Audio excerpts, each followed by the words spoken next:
Audio గారు పొద్దున మాట్లాడినా కదా మా వెంకటాపూర్ది నంగనూరు మండలి వెంకటాపూర్. ఇప్పుడు ఆనే ఉన్న వెంకటాపూర్కి వచ్చిన ఇప్పుడే పొద్దున నీతోని 3 ఊర్లు మాట్లాడినా, ఖానాపూర్, వెంకటాపూర్ అండ్ ఖాతా. మూడు చెప్పిన పొద్దున మెసేజ్లు పెట్టినాయి 3 ఊర్లు.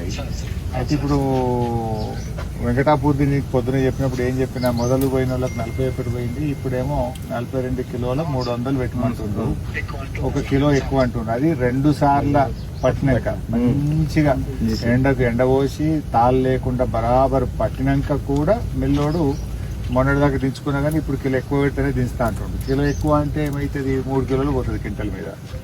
3 కిలోలు అంటే క్వింటాల్కి 3 కిలోలు అంటే ఒక ఎకరాకు దాదాపు రైతుకు క్వింటల్ పోతుంది.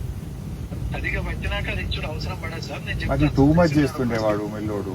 ఏమి ఉండే విజయలక్ష్మి మిల్ అని వీళ్ళ మండలంలోనే రాంపూర్లో ఉంటుంది, మూల మీద విజయలక్ష్మి రైస్ మిల్లు రాంపూర్. అంత కొడితే ఇంకొక 4-5 లారీలు, ఇంత 4-5 లారీలు ఎలా కొడితే అయిపోతుంది అడుగు సాబ్.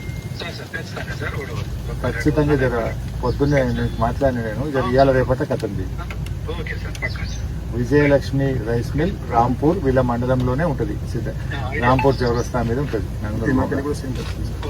ఇదే పరిస్థితి తిమ్మాయిపల్లిలో కూడా ఉందట, పక్కూరు దీన్ని ఆనుకొని ఉంటుంది, వెంకటాపూర్ని ఆనుకొని తిమ్మాయిపల్లి ఉంటుంది. అది కూడా అదే రైస్ మిల్, వాళ్ళకు కూడా 1 కిలో ఎక్కువ పెట్టమంటుందట.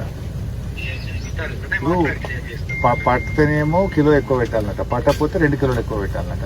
ఇదేం పద్ధతి పోయి కొద్దిగా సీరియస్ తీసుకోండి, ఆయనతో అపాయింట్మెంట్ చేయండి కదా.